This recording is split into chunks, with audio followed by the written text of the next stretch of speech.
आदौ दशश्लोकी ग्रन्थस्य प्रथमं श्लोकं पठामः। न भूमिर्न तोयन्न तेजो न वायुः न खन्नेन्द्रियं वा न तेषां समूहः अनैकान्तिकत्वात् सुषुप्त्येकसिद्धः तदेको वशिष्ठः शिवः केवलोऽहम्।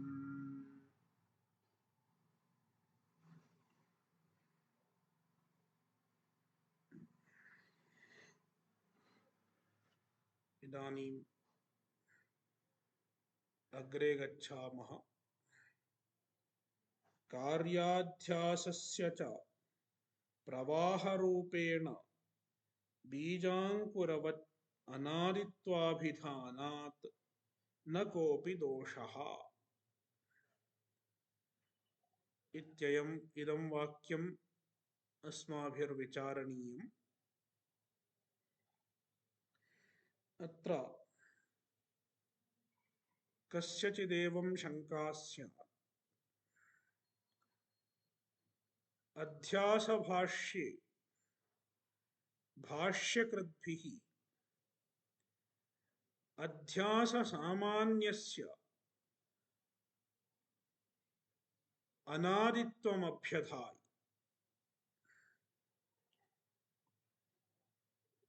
नैसर्गिकोऽयं लोकव्यवहारः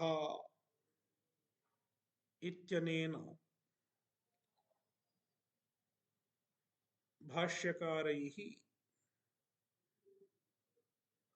अध्याससामान्यस्य नैसर्गिकत्वं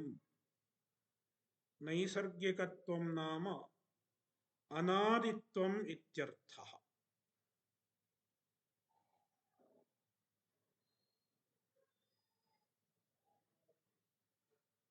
एवं भाष्यकृद्भिः कारणाध्यासस्य कार्याध्यासस्य उभयोरप्यध्यासयोः नाम अध्याससामान्यस्य अनादित्वम् अभिहितम्।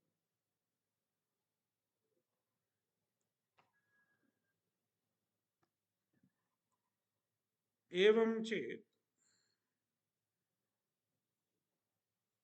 कार्याध्यासस्य अनादित्वं कथमुपपद्यते?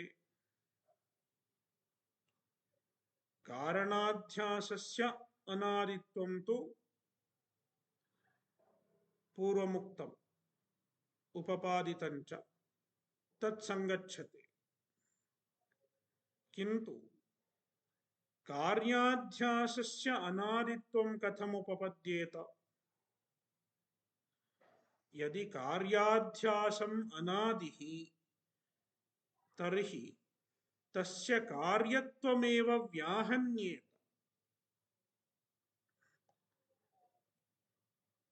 यद् अनादि तत् कार्यं न भवितुमर्हति। तस्मात् कार्याध्यासः अनादिः इति कथं वक्तुं शक्यते?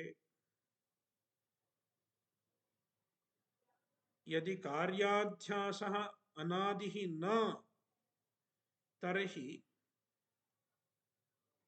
नैसर्गिकोऽयं लोकव्यवहारः इति भाष्योक्तेः का गतिः? इत्येवं प्रश्नः आयाति। तस्य समाधानं ग्रन्थकृद्भिरभिधीयते। यद्यपि कार्याध्यासः स्वतो न अनादिः किन्तु प्रवाहरूपेण कार्याध्यासस्यापि अनादित्वं वर्तते। तस्मात् कार्याध्यासस्य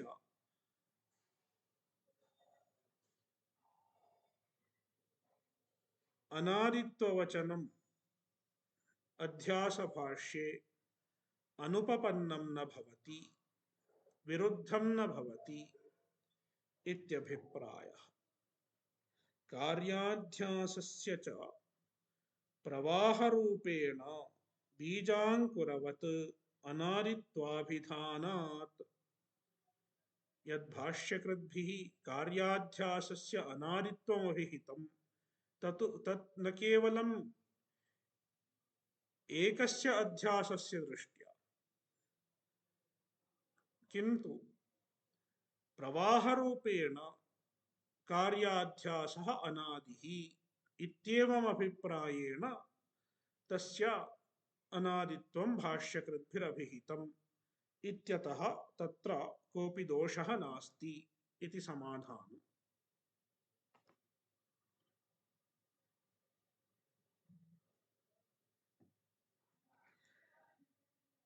एवम् अध्यासे सिद्धे एकस्य आत्मनः जीवेश्वरादिव्यवस्था मानमेयादिप्रतिकर्मव्यवस्था च उपपद्यते। एवम् आत्मानात्मनोः अध्यासः सिद्धः। एतावत्पर्यन्तम् आत्मानात्मनोरितरेतराध्यासः उपपादितः। एवम् अध्यासे सिद्धे वेदान्ते किं प्रयोजनम् इति चेत् एकस्यैव आत्मनः जीवेश्वरादिभेदव्यवस्था अध्याससिद्ध्या सिद्धा भवति। यदि अध्यासः नास्ति तर्हि एकस्यैव आत्मनः परस्परं विरुद्धं जीवत्वञ्च ईश्वरत्वञ्च उपपादयितुं न शक्यते। एकः एव आत्मा कथं जीवः ईश्वरश्च भवति इत्येवं जीवेश्वरयोः भेदव्यवस्था निरूपयितुं न शक्यते। किन्तु अध्यासः सिद्धश्चेत् एकस्यैव आत्मनः अध्यासकृतः जीवत्वं जीवभावः ईश्वरभावः इत्येतत् सर्वं वक्तुं शक्यते। तस्मात् जीवेश्वरादिभेदव्यवस्था अध्याससिद्धिम् अपेक्षते। एवम् अध्यासे सिद्धे सति एकस्य एव आत्मनः अद्वितीयस्य एव आत्मनः जीवेश्वरादिव्यवस्था तस्य जीवत्वम् अध्यासकृतं भवति, ईश्वरत्वम् अपि अध्यासकृतमेव भवति। यदा व्यष्ट्युपाधिना सह आत्मनः तादात्म्यं भवति तदा स एव आत्मा जीवः इति व्यवह्रियते। यदा समष्ट्युपाधिना सह मायोपाधिना सह तस्यैवात्मनः तादात्म्यं भवति, आध्यासिकं तादात्म्यं भवति, तदा सः एव आत्मा ईश्वरः इति व्यवह्रियते।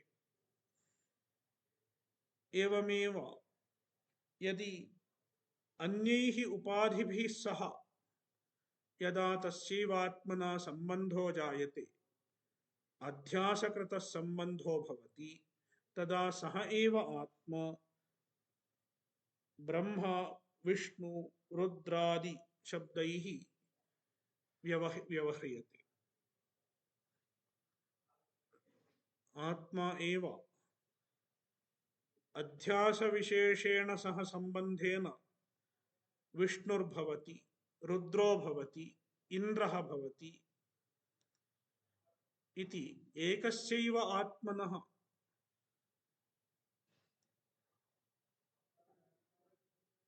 प्रातीतिकं नानात्वम् उपपद्यते। अध्यासकृतं नानात्वम् उपपादयितुं शक्यते। मानमेयादि प्रतिकर्म व्यवस्था, मानमेयादि प्रतिकर्म व्यवस्था इत्युक्ते यदि एकः आत्मा एव सत्यः तर्हि कश्चन विषयः कदाचित् कस्मिंश्चिदेव समये ज्ञायते इतीयं व्यवस्था कथं सिद्ध्यति?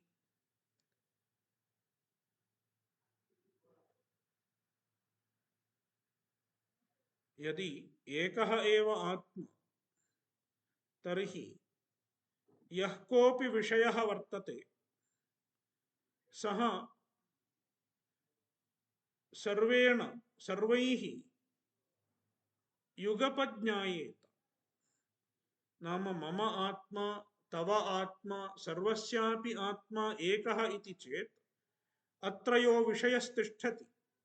मम पुरतः यः विषयस्तिष्ठति सः विषयः सर्वैः युगपज्ञायेत, किन्तु तथा न भवति। एतत्त्वस्माकम् अनुभवविरुद्धम्। यः विषयः मम पुरतो वर्तते तं विषयम् अहमेव जानामि, अन्ये ज्ञातुं न पारयन्ति। या जापान देशे तिष्ठति, मुम्बै नगरे तिष्ठति, सः ज्ञातुं न शक्नोति।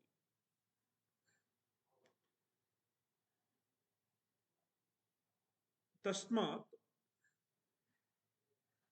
कश्चन विषयः कस्यचित् कदाचिदेव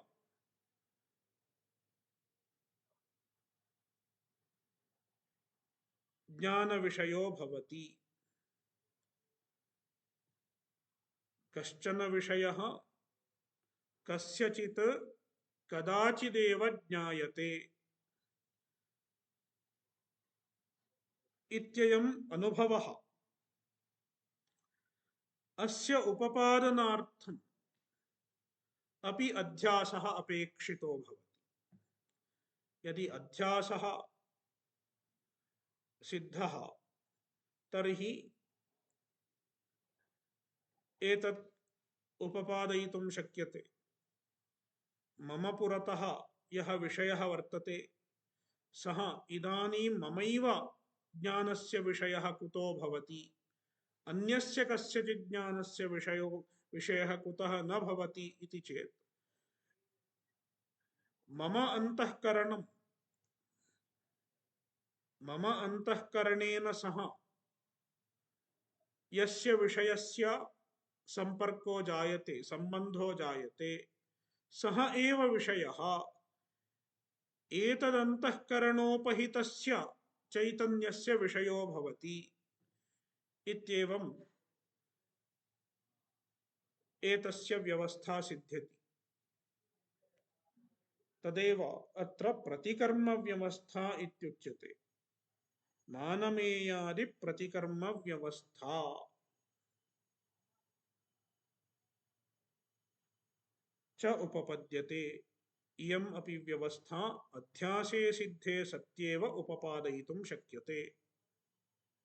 अध्यासं विना मम पुरतः वर्तमानो विषयः ममैव ज्ञानपथं कथम् आरोहति इति उपपादनं कठिनं भवति। यदा आध्यासिकः अध्यासकृतः जीवभेदः सिद्ध्यति तदा सः विषयः एकस्यैव जीवस्य ज्ञानस्य विषयः कुतो भवति इति वक्तुं शक्यते। किन्तु यदा अध्यासः नास्ति तदा जीवभेदः एव न सिद्धः इत्यतः यः विषयः कस्यचित् ज्ञाने ज्ञानम् आरोहति तदा सर्वस्यापि ज्ञानम् आरोहेत्।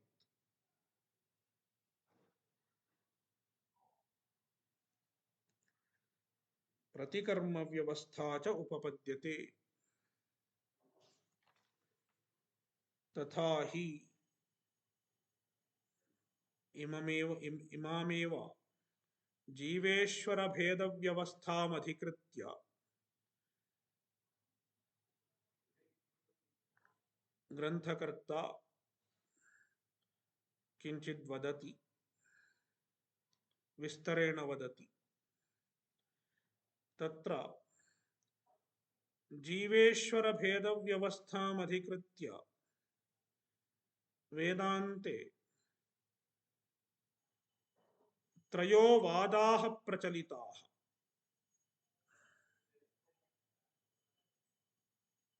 प्रथमः आभासवादः, द्वितीयः प्रतिबिंबवादः, तृतीयः अवच्छेदवादः। एवं त्रयो वादाः सन्ति। तेष्वपि वादेषु अनेके पक्षाः सन्ति, अवान्तरभेदाः सन्ति। एते इदानीं प्रदर्श्यन्ते।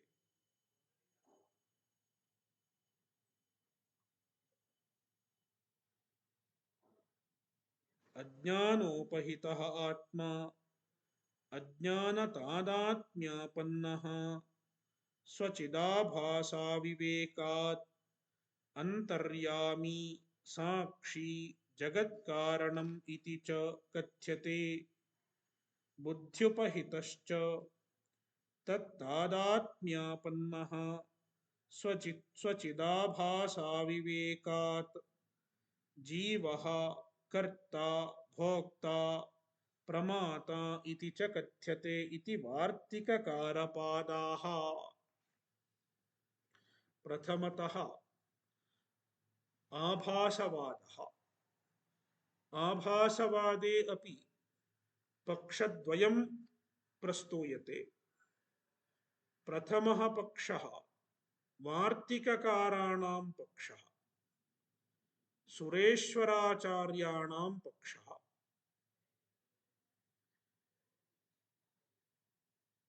आभासवादः इत्युक्ते तत्र चैतन्यस्य प्रतिबिंबः स्वीक्रियते। चैतन्यस्य प्रतिबिंबः भवति कस्मिंश्चित् उपाधौ। अयं प्रतिबिंबः बिंबात् भिन्नः इत्याभासवादिनां मतम्। प्रतिबिंबः बिंबाद् वस्तुगत्या भिन्नः,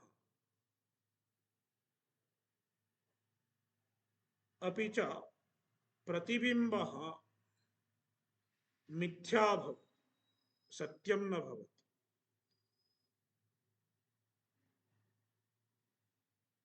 बिंबः एव सत्यं, प्रतिबिंबः सत्यं न भवति आभासवादिनां मते। तस्मात् यः प्रतिबिंबः वर्तते सः आभासवादिनां मते चिदाभासः इत्येव प्रायः व्यवह्रियते। चिदाभासः आभासः इत्येतैः शब्दैः चित् प्रतिबिम्बः व्यवह्रियते। यदा चिदाभासः चिदाभासः आभासः एवं शब्दः प्रयुज्यते तदा अस्माभिरवगन्तव्यम् अयम् आभासः मिथ्या इति। आभासस्य सत्यत्वं तैः न अङ्गीक्रियते। किन्तु यः प्रतिबिम्बवादः तत्र प्रतिबिम्बस्य सत्यत्वम् अङ्गीक्रियते। अयमेव आभासवादस्य प्रतिबिम्बवादस्य च भेदः। आभासवादिनां मते आभासः चिदाभासः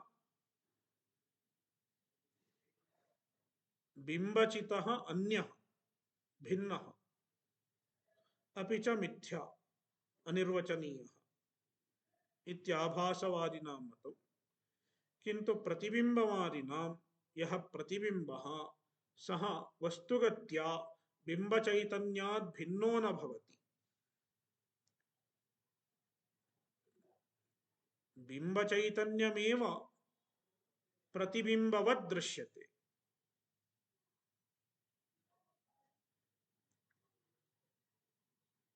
तयोः भेदः नास्ति, वस्तुगत्या भेदः नास्ति। तस्मात् प्रतिबिम्बः अपि सत्यः एव भवति। प्रतिबिम्बस्य मिथ्यात्वं प्रतिबिम्बवादिभिर्नोच्यते इति आभासवादस्य प्रतिबिम्बवादेन सह भेदः। तयोर्वैलक्षण्यम् एवम् अवगन्तव्यम्। इदानीम् अग्रे स्पष्टीभविष्यति।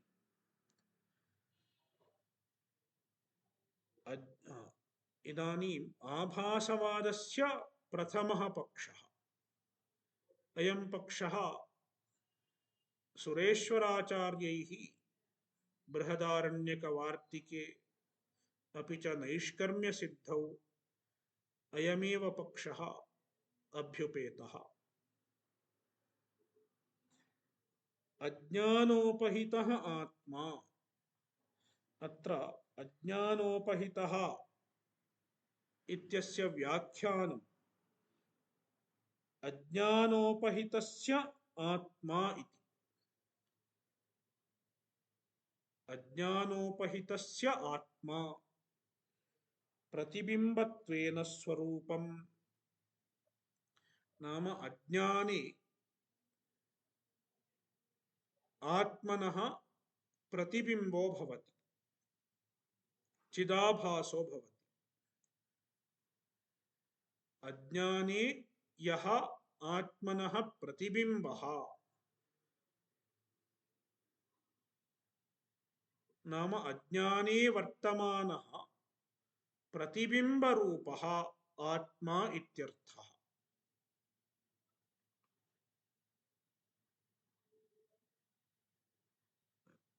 इत्युक्ते अत्र प्रतिबिम्बः स्वीकार्यः। प्रतिबिम्बचैतन्यं नाम चिदाभासः स्वीकार्यः।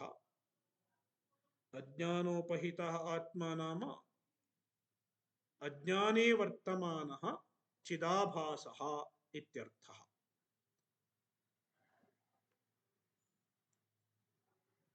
अयं चिदाभासः अज्ञानतादात्म्यापन्नो भवति। तत्र चिदाभासस्य अज्ञानस्य च तादात्म्यं भवति।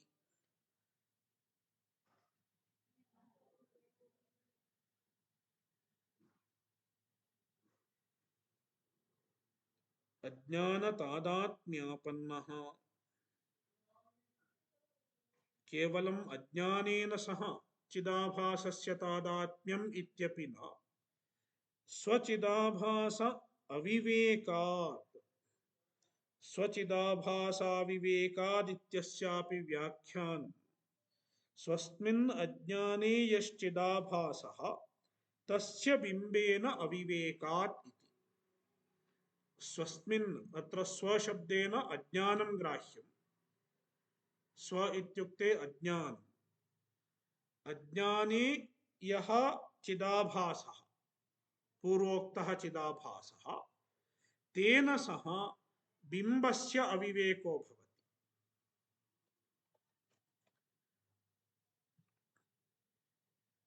तेन सह यदा बिंबस्य अविवेको भवति इत्युक्ते चिदाभासस्य बिंबचैतन्यस्य च अविवेको भवति, नाम तयोरपि तादात्म्यं दृश्यते।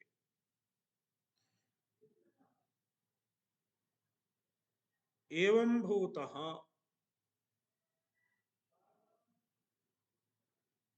अज्ञाने वर्तमानः चिदाभासः सः एव अंतर्यामी साक्षी जगत्कारणम् इति च कथ्यते। अयमेव अंतर्यामी, अंतः स्थित्वा यमयति इति अंतर्यामी नाम ईश्वरः। साक्षी, ईश्वर साक्षी।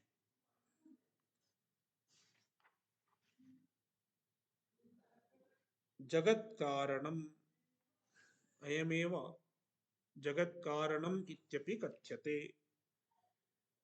नाम ईश्वरः इति अयमेव कथ्यते। ईश्वरः इत्युक्ते तत्पदस्य वाच्यार्थः, अयमेव तत्पदस्य वाच्यार्थो भवति इत्यर्थः। तत्पदस्य वाच्यार्थः कः? अज्ञाने वर्तमानः चिदाभासः।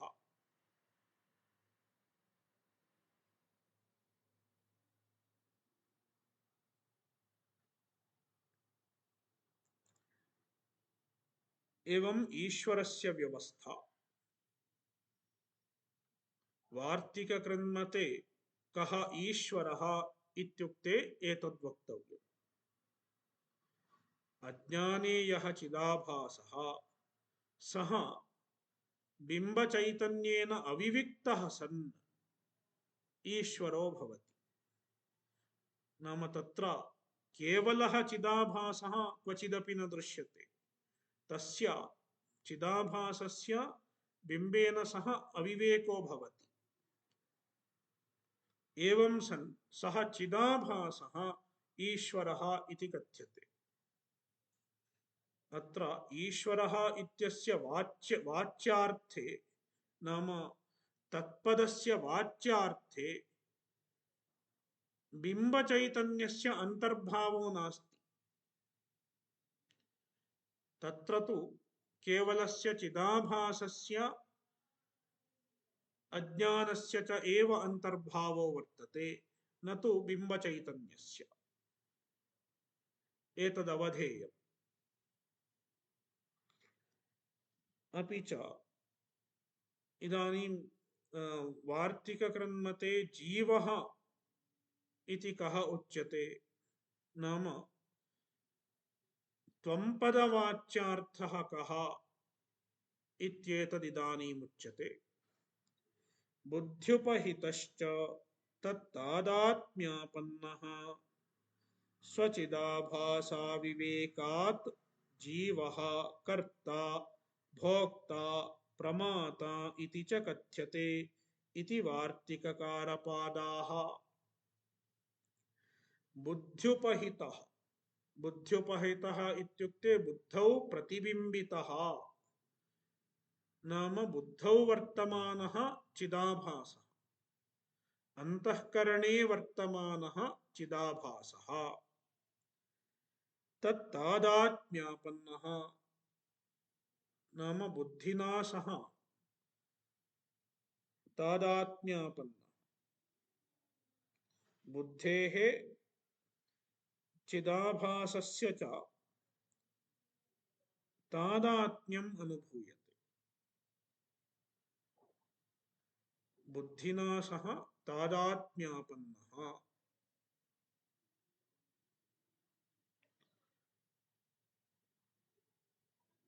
स्वचिदाभासाविवेकात्,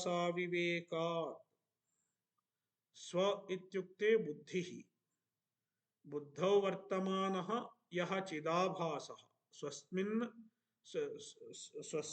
स्वस्यां बुद्धौ वर्तमानः यः चिदाभासः, तेन तस्य बिम्बेन अविवेकात्, स्वचिदाभासाविवेकादित्यस्य व्याख्यानं स्वस्मिन् अहंकारे यश्चिदाभासः तस्य बिम्बेन अविवेकादिति। चिदाभासस्य बिम्बेन सह अविवेको भवति। एवं सन् सः जीवः, कः जीवः? चिदाभासः, बुद्धौ वर्तमानः चिदाभासः, बुद्धौ वर्तमानः चिदाभासः जीवः कर्ता भोक्ता प्रमाता इति च कथ्यते इति वार्तिककारपादाः। एवं वार्तिककारपादाः सुरेश्वराचार्याः ब्रुवन्ति।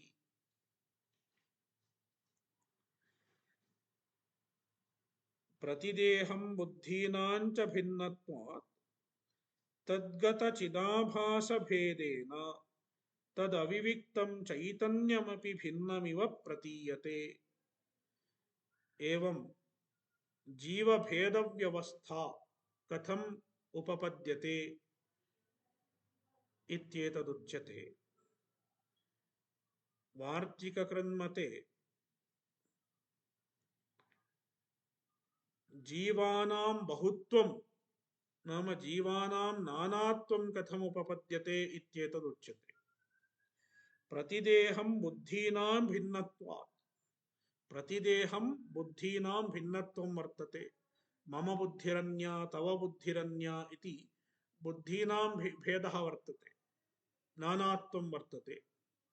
तस्मात् तद्गतचिदाभासभेदेन बुद्धिः भिन्ना चेत् बुद्धौ वर्तमानः चिदाभासः अपि भिन्नः स्यात्। यदि तत्र जलपात्रं भिन्नं वर्तते चेत् जलमपि भिन्नं भवति। एवं सति जले वर्तमानः प्रतिबिम्बः अपि भिन्नः स्यात्। एकः एव चन्द्रः अनेकेषु जलपात्रेषु वर्तमाने जले यदा प्रतिबिम्बति तदा तस्य प्रतिबिम्बस्याप्यनेकत्वं भवेत्। एवमेव अस्माकं बुद्धीनां नानात्वात्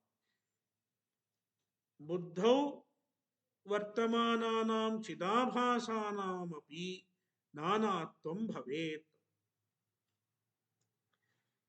भिन्नत्वात् तद्गतचिदाभासभेदेन, तस्मात् यदा चिदाभासाः भिन्नाः भवन्ति तदा तदविविक्तं चैतन्यं, चिदाभास अविविक्तं चैतन्यं नाम बिम्बचैतन्यं, चिदाभासैः सह अविवेकापन्नं यद् बिम्बचैतन्यं वर्तते तस्यापि भिन्नत्वं प्रतीयते, भिन्नम् इव प्रतीयते। वस्तुगत्या बिम्बचैतन्यम् एकमेव, यद्यपि वस्तुगत्या बिम्बचैतन्यम् एकमेव तथापि चिदाभासानां नानात्वात् चिदाभासाविवेकात् बिम्बचैतन्यानामपि नानात्वं प्रतीयते इति व्यवस्था। एवं एकस्यापि चैतन्यस्य नानात्वं प्रतीयते इति। साक्षी बिम्बचैतन्यभूतः साक्षी वस्तुगत्या एकः एव, तथापि सः नाना इव भासते। कुतः? बुद्धौ वर्तमानानां चिदाभासानाम् अनेकत्वात् तेन तैः चिदाभासैः सह अस्य तादात्म्याध्यासात् चिदाभासेषु वर्तमानं नानात्वं साक्षिणि भासते, साक्षिगतम् इव प्रतीयते।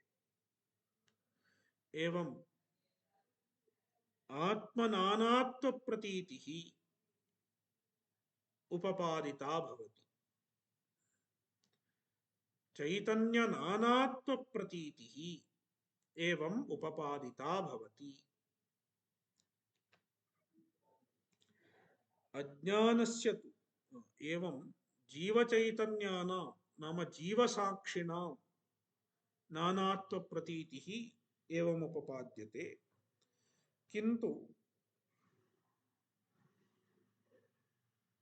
अज्ञानस्य तु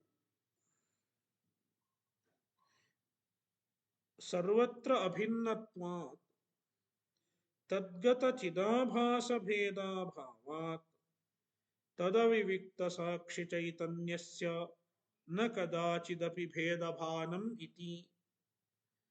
यथा जीवचैतन्यस्य नाम जीवसाक्षिणः भेदभानं भवति, तथा ईश्वरसाक्षिणः भेदभानं न दृश्यते।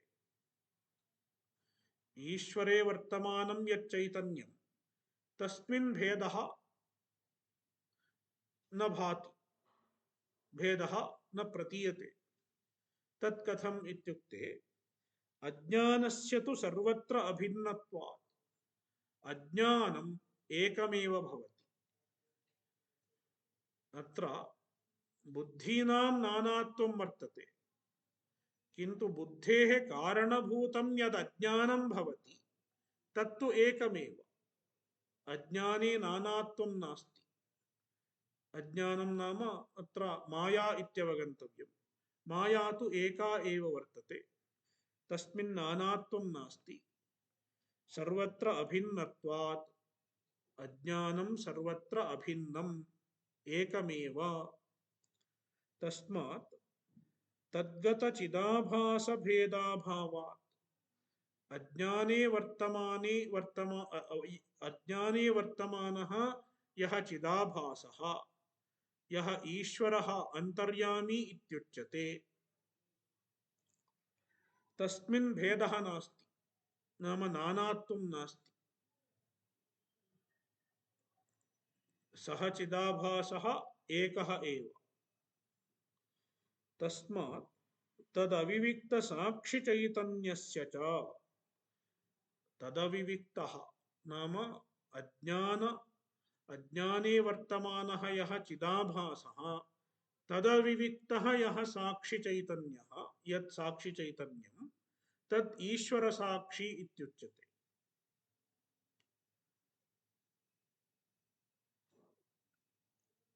अस्मिन् ईश्वरसाक्षिणि भेदभानं नास्ति, कदाचिदपि भेदभानं न भवति। कुतः? तस्य ईश्वरस्य एकत्वात्, चिदाभासरूपस्य ईश्वरस्य एकत्वात् तेन सह तादात्म्यापन्नस्य साक्षिणः चैतन्यस्य अपि एकत्वमेव प्रतीयेत, नानात्वं न प्रतीयेत।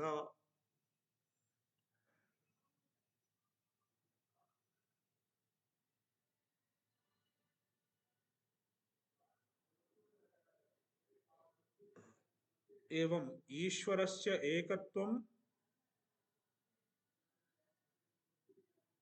जीवस्य नानात्वं च उपपादितं भवति।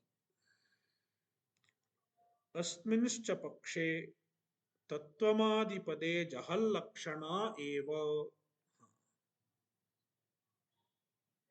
अस्मिन् पक्षे वार्तिककृताम् अस्मिन् पक्षे तत्त्वमादिपदे तत्पदे त्वंपदे च प्रायः अस्माभिः महावाक्यविचारसमये जहदजहल्लक्षणा स्वीक्रियते। जहदजहल्लक्षणा भागत्यागलक्षणा स्वीक्रियते इत्यस्माभिः प्रायः अवगम्यते। किन्तु अस्मिन् पक्षे वैलक्षण्यमस्ति। वार्तिककृतां पक्षे महावाक्ये जहदजहल्लक्षणा न स्वीक्रियते, प्रत्युत जहल्लक्षणा स्वीक्रियते। तत् कुतः इति चेत् अस्मिन् पक्षे तत्पदस्य यः वाच्यार्थो वर्तते तत्र बिम्बचैतन्यस्य अन्तर्भावः नास्ति। यः बिम्बचैतन्यः ईश्वरसाक्षी इत्युच्यते तस्य तत्पदस्य वाच्यार्थे अन्तर्भावः नास्ति। तत्पदस्य वाच्यार्थः कः इति चेत् अज्ञाने वर्तमानः चिदाभासः।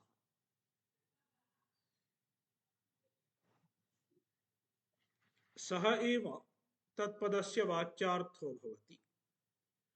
अपि च त्वंपदस्य वाच्यार्थः कः?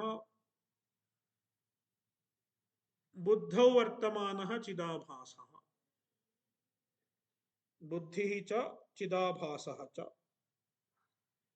नाम अंतःकरणविशिष्टः चिदाभासः इति वक्तुं शक्यते। अंतःकरणविशिष्टः चिदाभासः त्वंपदस्य वाच्यार्थः। अज्ञानविशिष्टः चिदाभासः तत्पदस्य वाच्यार्थः। अनयोः उभयोः अपि उभयोरपि वाच्यार्थयोः शुद्धचैतन्यस्य बिम्बचैतन्यस्य साक्षिणः अन्तर्भावः एव नास्ति। तस्मात्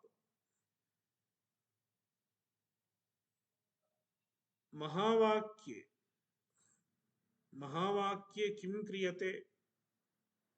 जहल्लक्षणा एव स्वीक्रियते।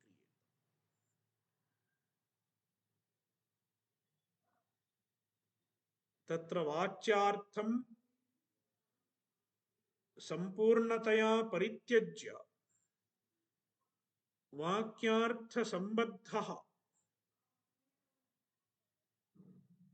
वाक्यार्थसम्बद्धं यत् शुद्धचैतन्यं वर्तते तदेव लक्ष्यार्थतया स्वीक्रियते। नाम वाच्यार्थः अत्र पूर्णतया परित्यक्तो भवति इत्यतः इयं लक्षणा जहल्लक्षणा इत्युच्यते। अस्मिंश्च पक्षे तत्त्वमादिपदे जहल्लक्षणा एव अस्मिन् पक्षे स्वीक्रियते, न तु जहदजहल्लक्षणा इत्यस्य पक्षस्य वैशिष्ट्यम्। साभासस्य उपाधेः वाच्यार्थस्य हानात् कुतः जहल्लक्षणा स्वीक्रियते इत्युक्ते साभासस्य उपाधेः नाम उपाधिसहितस्य चिदाभासस्य उपाधिसहितः चिदाभासः साभासः नाम उपाधिसहितः इत्यर्थः। उपाधिसहितः यः चिदाभासः साभासः इत्युक्ते आभाससहितः नाम चिदाभाससहितः यः उपाधिः अयमेव त्वंपदस्य तत्पदस्य च वाच्यार्थः। अस्य पूर्णतया हानं क्रियते, त्यागः क्रियते। महावाक्यविचारावसरे अत्र तत्त्वमसीति वाक्ये त्वं पदस्य कः अर्थः? अंतःकरणविशिष्टः चिदाभासः। तत्पदस्य कः अर्थः? अज्ञानविशिष्टः चिदाभासः। अत्र चिदाभासस्य वैलक्षण्यं वर्तते। अंतःकरणविशिष्टः चिदाभासः अन्यः, अज्ञानविशिष्टः चिदाभासः अन्यः इति चिदाभासयोः वैलक्षण्यं वर्तते।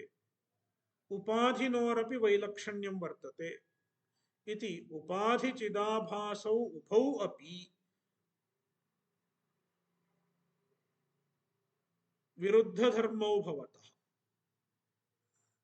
तस्मात् तयोः हानं विना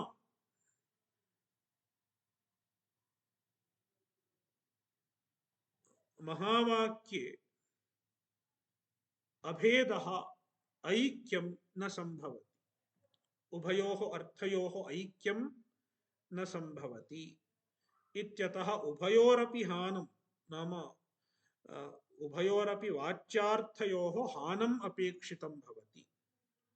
यदि वाच्यार्थयोः हानं भवति चेत् वाच्यार्थयोः पूर्णतया हानं भवति चेत् कः लक्ष्यार्थः? वाच्यार्थात् वाच्यार्थात् भिन्नः वाच्यार्थसम्बद्धः कश्चन लक्ष्यार्थतया अपेक्षितो भवति। सः लक्ष्यार्थः वाच्यार्थसम्बद्धं शुद्धचैतन्यम् इति अवगम्यते। आभासस्यापि अत्र आभासस्य हानं कुतः कार्यम् इत्युच्यते। आभासस्यापि जडाजड विलक्षणत्वेन अनिर्वचनीयत्वात् अयं चिदाभासः अपि आभासवादिनां मते अनिर्वचनीयो भवति। कुतः अनिर्वचनीयः इत्युक्ते जडाजड विलक्षणत्वात्। चिदाभासः जडोपि न भवति अजडोपि न भवति।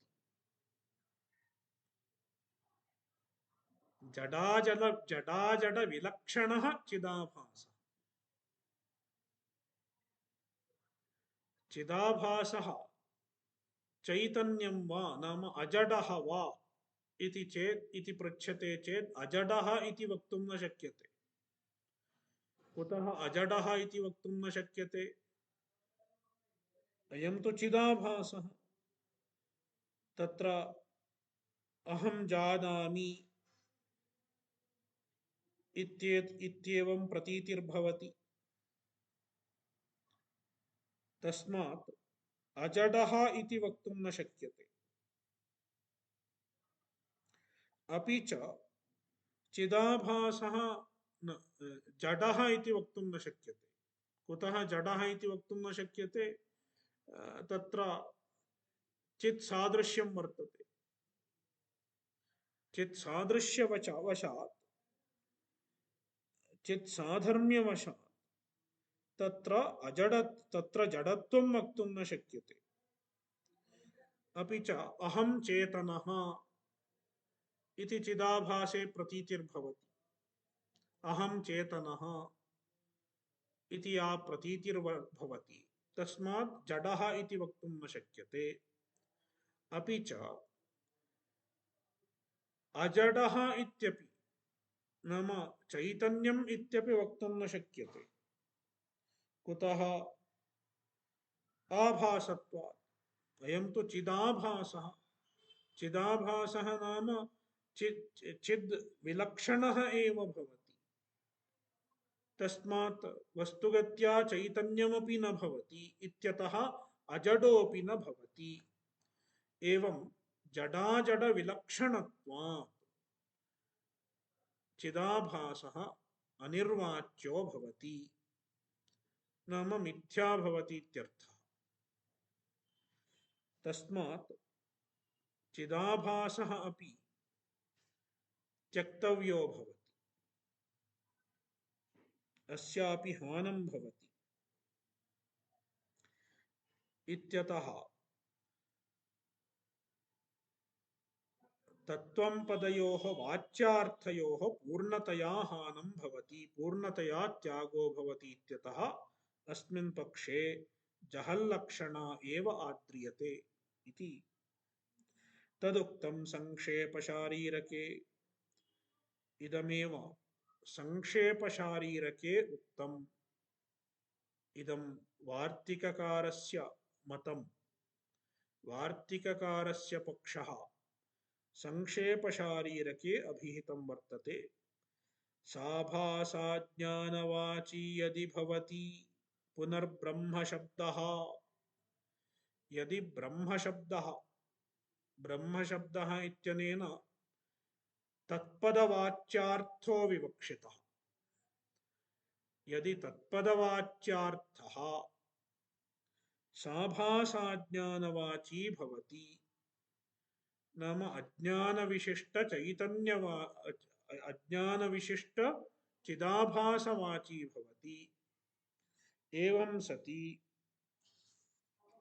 तदा अहं शब्दः, अहं शब्दः इत्यनेन महावाक्यगतः त्वं पदस्य महावाक्यगतः त्वं पदः विवक्षितः। अस्य त्वं पदस्य वाच्यार्थः अहंकारवाची भवति।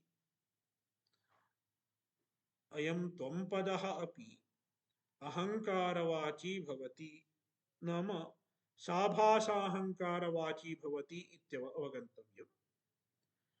चिदाभास विशिष्टाहंकार अहंकारवाची भवति, नाम चिदाभास विशिष्टः अहंकारः, चिदाभास विशिष्टम् अंतःकरणं त्वं पदस्य वाच्यार्थो भवति। एवं सति तत्र पक्षे, नाम तस्मिन् पक्षे, वार्तिककृतामस्मिन् पक्षे जहती लक्षणा, अस्मिन् पक्षे जहती लक्षणा आद्रियते इति संक्षेपशारीरककारैः सर्वज्ञात्ममुनिभिः अभिहितं वर्तते। अस्मिन् पक्षे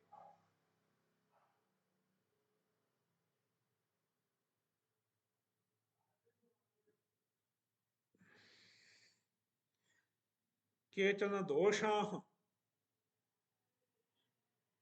आशंकितुं शक्यन्ते।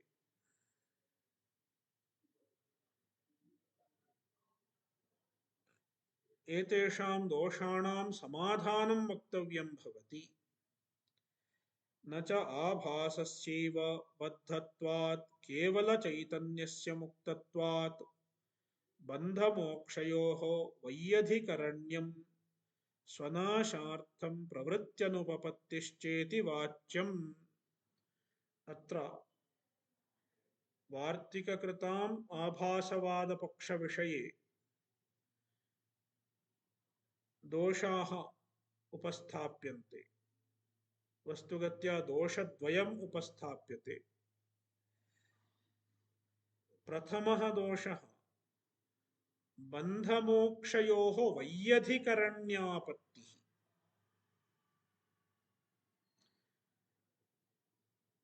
अस्मिन् पक्षे जीवः कः,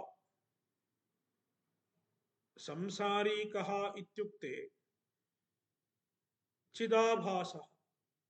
चिदाभासः संसारी भवति, नाम अंतःकरणविशिष्टः चिदाभासः संसारी भवति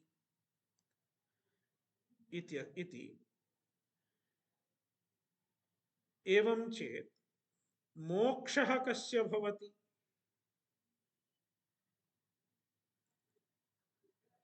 मोक्षः कस्य भवति इति पृष्टे अंतःकरणविशिष्टस्य चिदाभासस्य मोक्षः भवति इति वक्तुं न शक्यते। चिदाभासस्तु मिथ्या, इत्यतः मोक्षावसरे मोक्षकाले चिदाभासः बाधितो भवति। तस्मात् मोक्षः शुद्धचैतन्यस्यैव भवति, साक्षिणः भवति इति वक्तव्यं भवति। एवं चेत् बन्धः नाम संसारः चिदाभासस्य भवति, मोक्षः बिम्बचैतन्यस्य भवति इत्युक्ते किमायाति? बन्धमोक्षयोः अधिकरणे भिन्ने भवतः यः संसारस्य यद् अधिकरणं तस्यैव मोक्षः इति वक्तुं न शक्यते। अयं प्रथमः दोषः। यदि अहं रुग्णो जातः, मयि रोगः वर्तते चेत् आरोग्यं कस्य अपेक्षितम्? मम एव आरोग्यम् अपेक्षितम्। अहं रुग्णो जातः,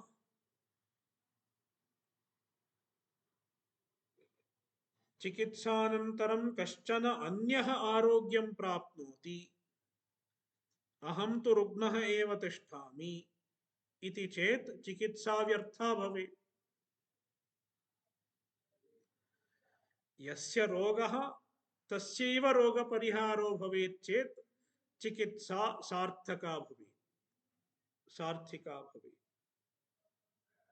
सफला भवेत्। किन्तु अस्मिन् पक्षे बन्धः चिदाभासस्य, मोक्षः चैतन्यस्य, एवं बन्धमोक्षयोः वैयधिकरण्यं भवति इत्ययम् एकः दोषः।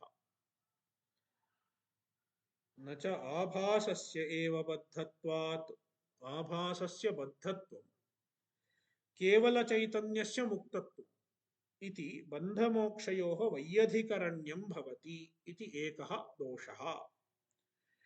अपरः दोषः स्वनाशार्थं प्रवृत्त्यनुपपत्तिः। अत्र मोक्षार्थं कः प्रयतते, ज्ञानार्थं कः प्रयतते इत्युक्ते जीवः प्रयतते। जीवः एव प्रमाता एव, जीवः एव प्रमाता, अयं प्रमाता एव ज्ञानार्थं प्रयतते इति वक्तव्यं भवति। केवलचैतन्यं, शुद्धचैतन्यं ज्ञानार्थं न प्रयतते।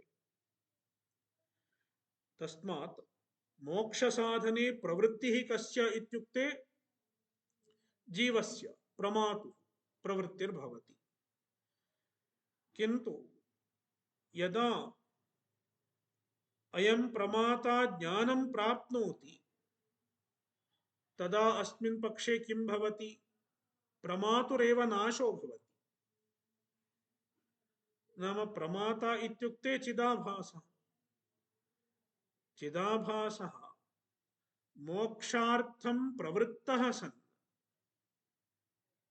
यदा मोक्षसाधनभूतं ज्ञानं प्राप्नोति तदा स्वयमेव बाधितो भवति। एवं सति चिदाभासः स्वनाशार्थं प्रवर्तते इत्यायाति। चिदाभासः आत्मनः एव नाशार्थं प्रवर्तते इत्येवम् आयाति। किन्तु स्वनाशार्थं कस्यचित् प्रवृत्तिः न दृश्यते, न उपपद्यते च। इत्यतः स्वनाशार्थं प्रवृत्त्यनुपपत्तिः इति अपरः दोषः अस्मिन् पक्षे। एवं दोषद्वयं वक्तुं शक्यते। इदानीं ग्रन्थकृत् वदति इति न वाच्यम्, एवं दोषद्वयं न आशङ्कनीयम्। कुतः? अस्य दोषस्य परिहारः अस्ति। कः परिहारः इत्युक्ते केवल चैतन्यस्यैव आभासद्वारा बद्धत्वाभ्युपगमात्। अत्र बन्धमोक्षयोः वैयधिकरण्यम् इति यः दोषः उक्तः स न साधु। कुतः कुतः इत्युक्ते वस्तुगत्या अत्रापि अस्मिन्नपि पक्षे संसारः चैतन्ये एव वर्तते। नाम चैतन्यस्यापि केवल चैतन्यस्य एव आभासद्वारा, यद्यपि वस्तुगत्या बन्धः आभासे एव अस्ति, तथापि तादात्म्याध्यासवशात् आभासद्वारा केवल चैतन्यस्य एव बद्धत्वाभ्युपगमात्। केवल चैतन्यः एव, शुद्ध चैतन्यः एव आभास तादात्म्यवशात् बद्धः इव भवति इति तस्यैव संसार प्रतीतिः उच्यते। तस्मात् तस्यैव मोक्षः इति बन्धमोक्षयोः वैयधिकरण्यं नास्ति इति परिह्रियते। तदुक्तं वार्तिककारपादैः।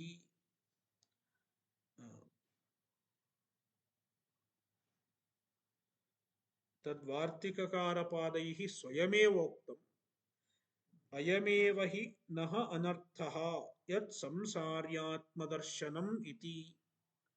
यत् संसार्यात्मदर्शनम् नाम संसार्यात्मना संसारिरूपेण आभासतादात्म्य विशिष्टतया दर्शनं प्रतीतिः।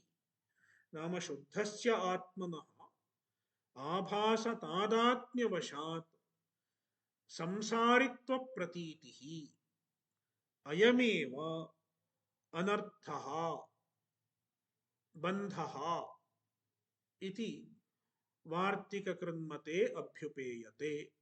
तस्मात् बन्धस्यापि अधिकरणम् आत्मा एव शुद्धचैतन्यमेव इति वक्तुं शक्यते। इत्यतः तस्यैव मोक्षः इति वैयधिकरण्यापत्तिदोषः नास्ति। तेन शुद्धचैतन्यस्य आभासः एव बन्धः। आभासः एव नाम आभासतादात्म्यमेव शुद्धचैतन्यस्य बन्धो भवति। तन्निवृत्तिश्च मोक्षः। तस्य आभासस्य आभासतादात्म्यनिवृत्तिद्वारा बन्धनिवृत्तिः एव मोक्षः इति न किञ्चित् असमञ्जसम्। अत्र किञ्चित् असमञ्जसं नास्ति, कोऽपि दोषः नास्ति। नाम बन्धमोक्ष वैयधिकरण्यात्मकः दोषः अपि नास्ति। अपि च